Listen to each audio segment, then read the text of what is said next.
A cabin in French Creek, West Virginia just had its price cut by more than $500,000 in a single afternoon. $515,000 gone just like that, on 133 acres with a wraparound porch and a working barn. It sat at $1.2 million for 2 months. Nobody bit. So the agent pulled it, relisted it at $685,000, and it's still just sitting there. And that's not the strangest part of this story. The strangest part is that West Virginia, the cheapest place to buy a house east of the Mississippi, is absolutely covered in listings like this. Log cabins, mountain lodges, homestead cottages, sitting on real acreage, priced at a fraction of what the same square footage costs in Colorado or Vermont, and buyers are walking right past them.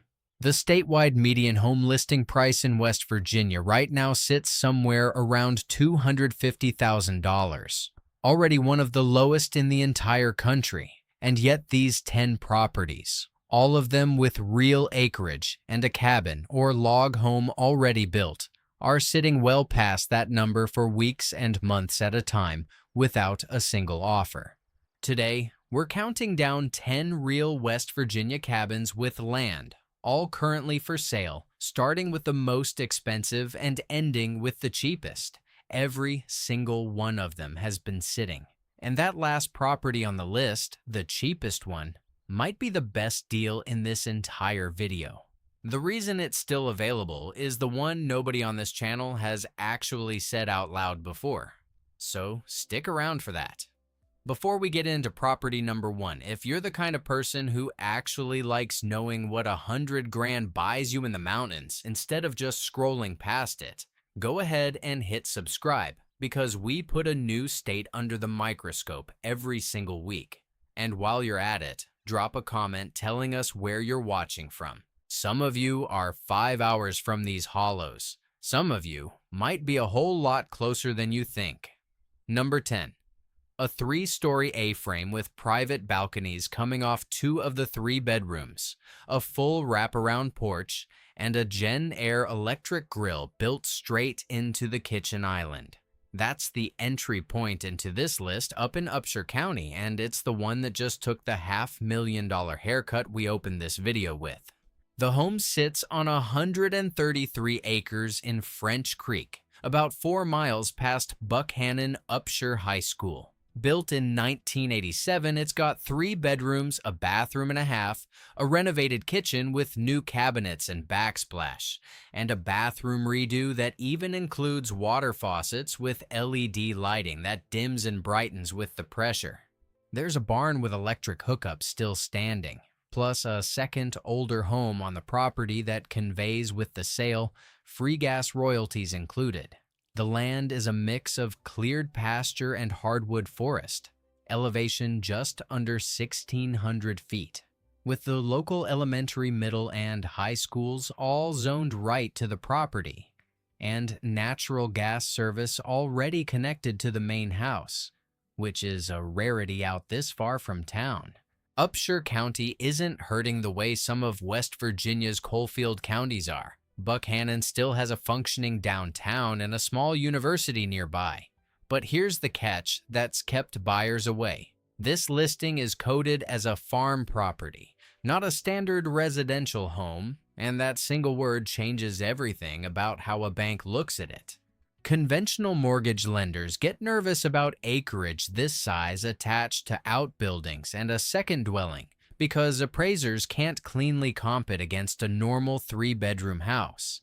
That pushes buyers toward agricultural loans or larger down payments, and it shrinks the buyer pool down to people who already know how that kind of financing works. Property taxes here run about $3,955 a year. The asking price, after that massive cut, sits at $685,000. Next up, we head south to a stretch of river where 2 separate homes sit on one deed, and figuring out how to finance that is its own headache. Number 9. Picture waking up within walking distance of Sandstone Falls, one of the most photographed spots in the entire New River Gorge, and actually being able to hear the water from your porch. That's the pitch on this one in Hinton, Raleigh County, and it comes with a twist. 2 full homes on 5 acres, not one. The first is a straightforward 2-bedroom, 1-bath ranch. The second is a 2-story log cabin, 3 bedrooms, 1 bath, sold fully furnished and already set up as a working short-term rental. There's a barn, a pond, and enough open ground for a hobby farm or a few horses, and the property backs right up to prime access for fishing, kayaking, and boating on Bluestone Lake, which is a short drive from the front gate.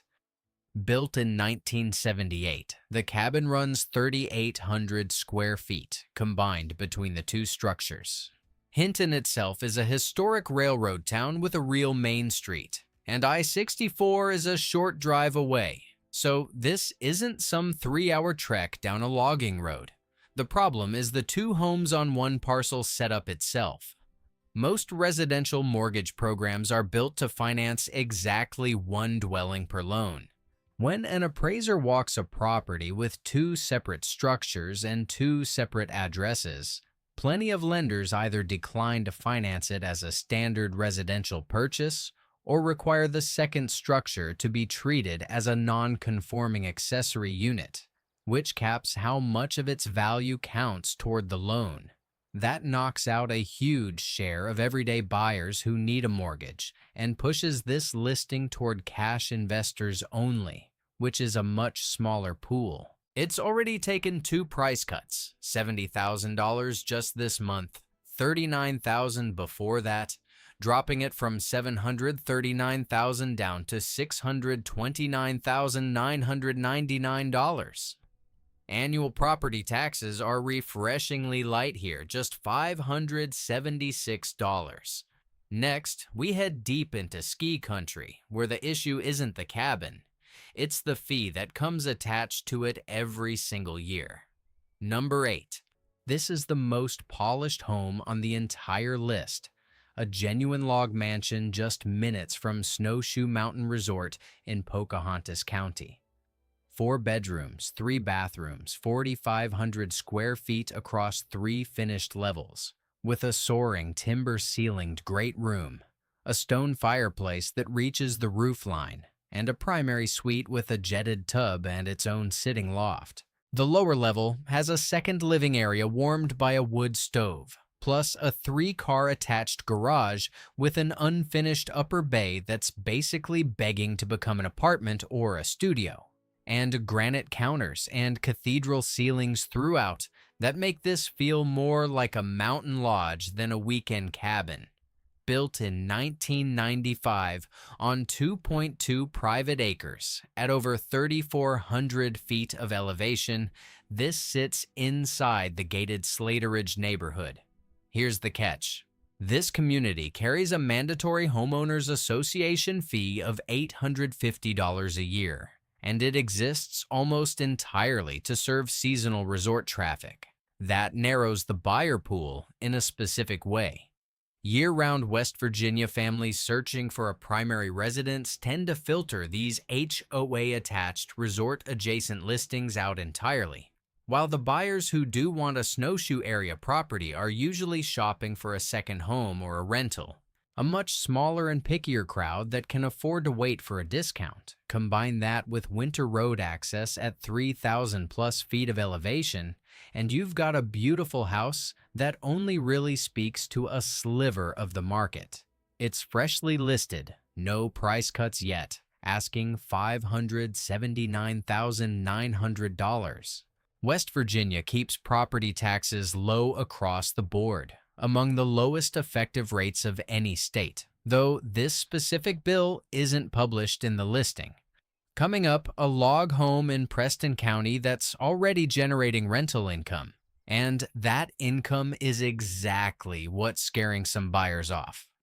Number 7, 6.7 miles from Monhealth Preston Memorial Hospital sits a log home that's already proven it can pay for itself. 4 bedrooms, 3.5 baths, 3,375 square feet on 3.25 acres outside Tunnelton, built in 2004 with a floor-to-ceiling stone fireplace and true cabin wood flooring on the main level. The lower level has a separate in-law suite apartment with its own garage access, and right now it's being actively rented out as an Airbnb on weekends, bringing in real income for the current owner. The wooded acreage sits behind the house for privacy, and the whole property is only 2.5 miles off the main state route, so it's remote in feel without being remote in access.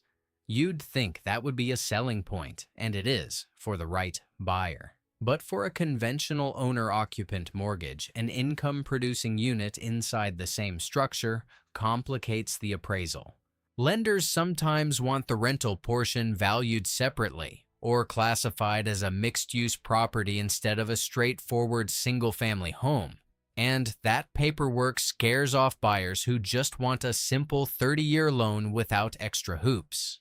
It's had 3 price drops already, $25,500 just last month, on top of 2 smaller cuts before that, bringing it down from an original $550,000 to $499,500.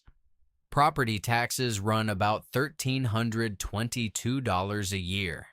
Next, we head to Calhoun County, where the home itself might be too nice for the market it's sitting in.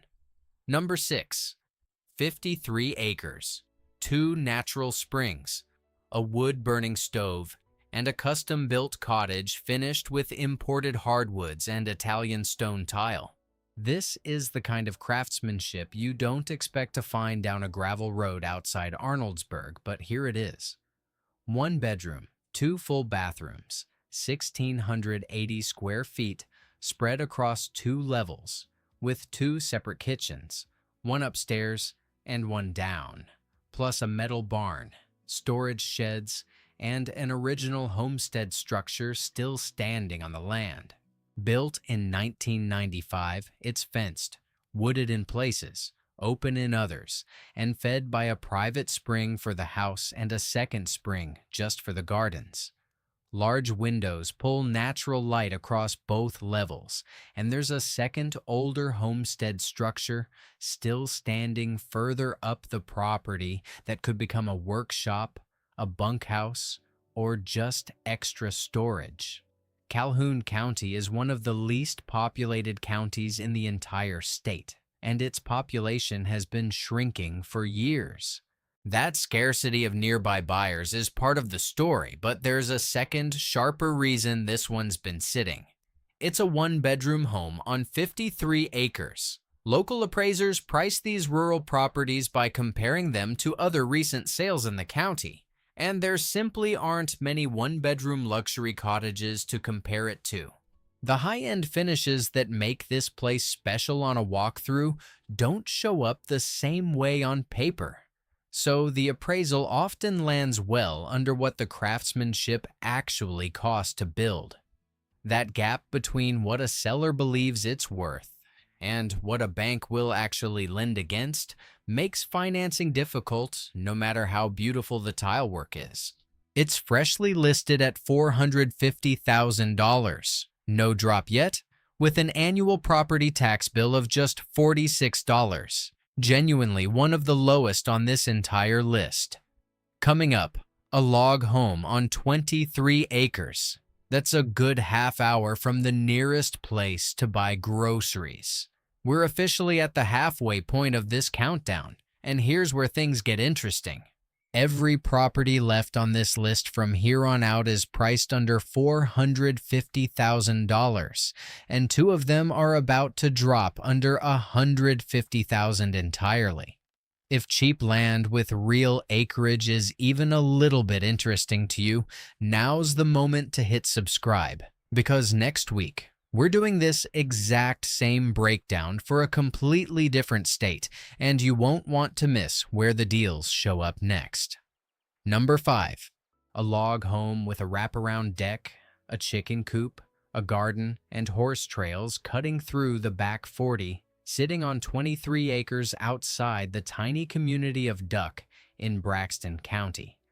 4 bedrooms, 2.5 baths, 2,471 square feet, built in 1985 with a small creek running along the property line and room to add a second structure if you wanted one.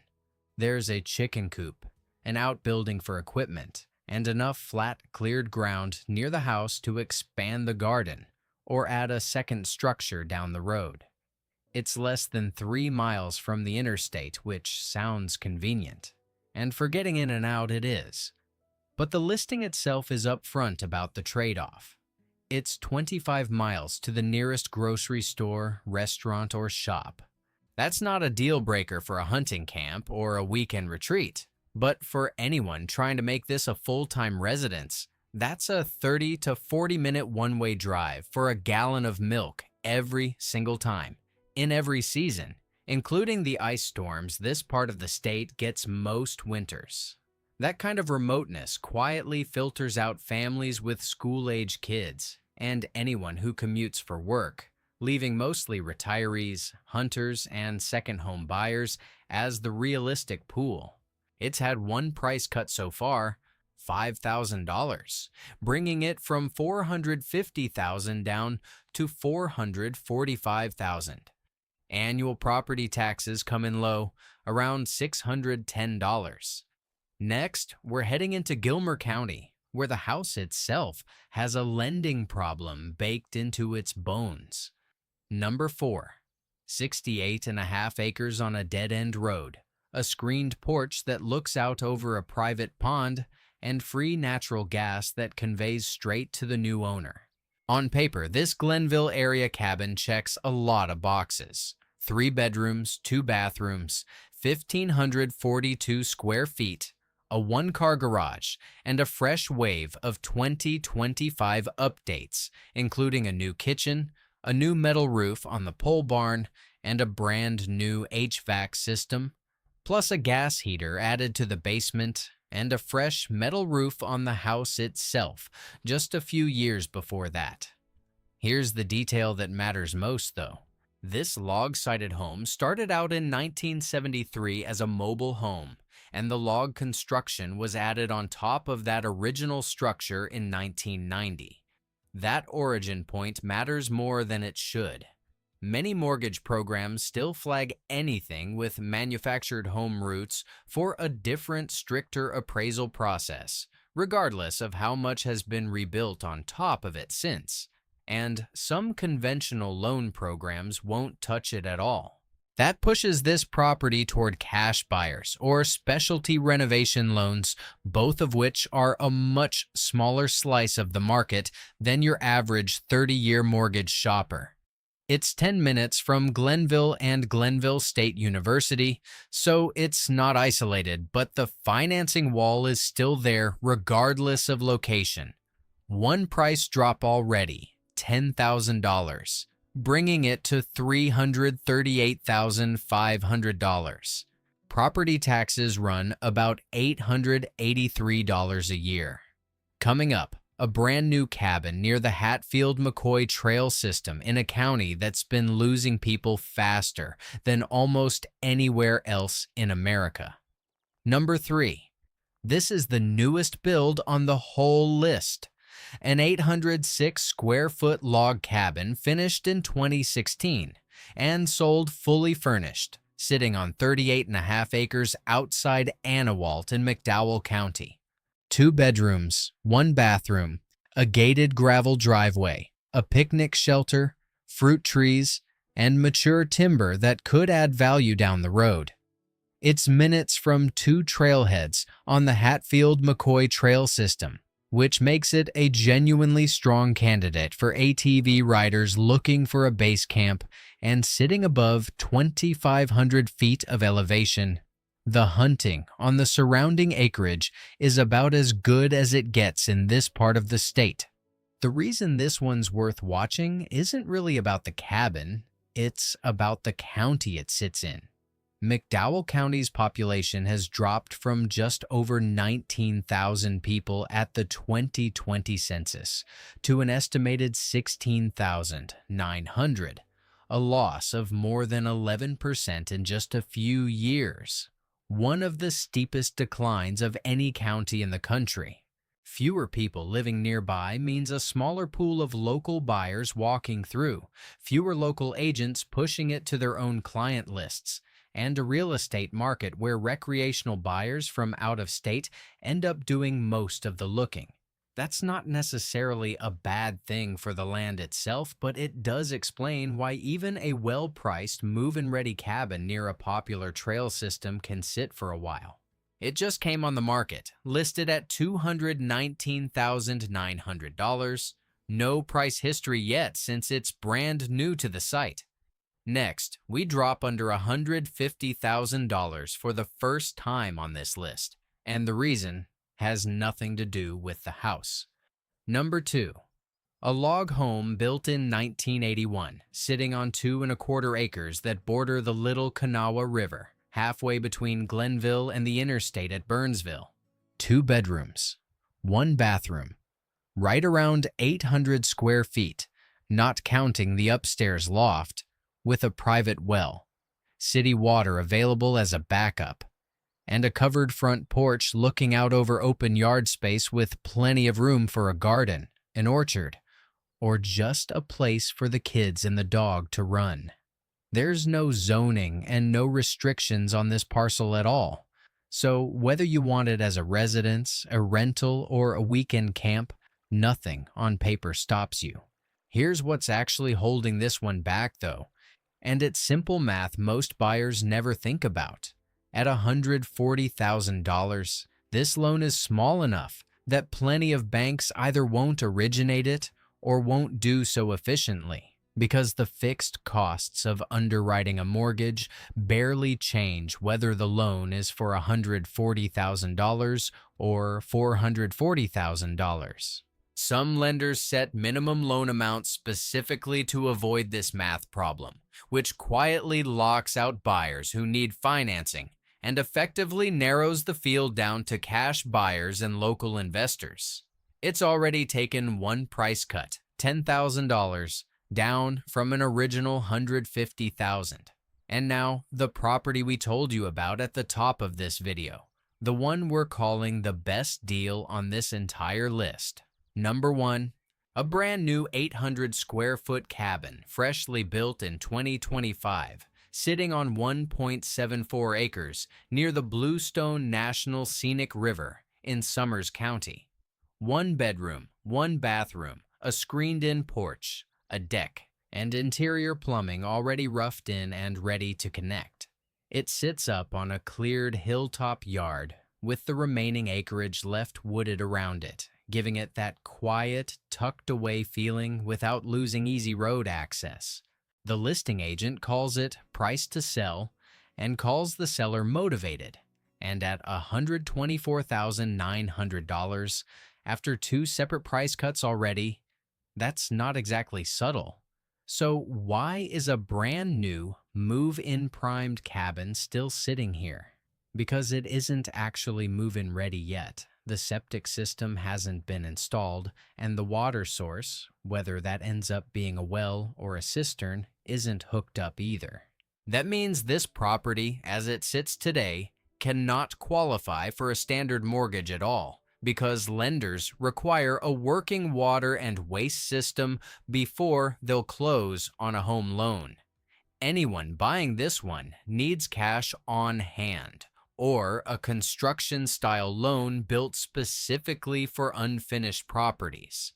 And that single requirement eliminates the vast majority of everyday home shoppers before they ever get to compare it against anything else on this list.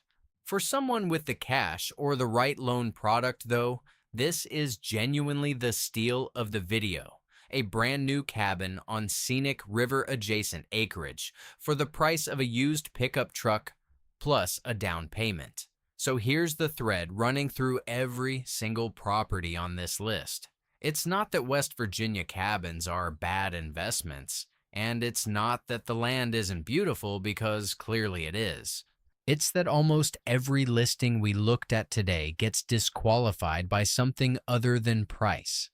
A farm classification, a second dwelling on the deed, an HOA built for seasonal traffic, a rental income stream that muddies the appraisal, a one-bedroom layout on 53 acres, 25 miles to the nearest grocery store, a manufactured home origin buried under a fresh log exterior, a shrinking county population, a loan too small for a bank to bother with, or, in the case of our number one pick, no septic system at all.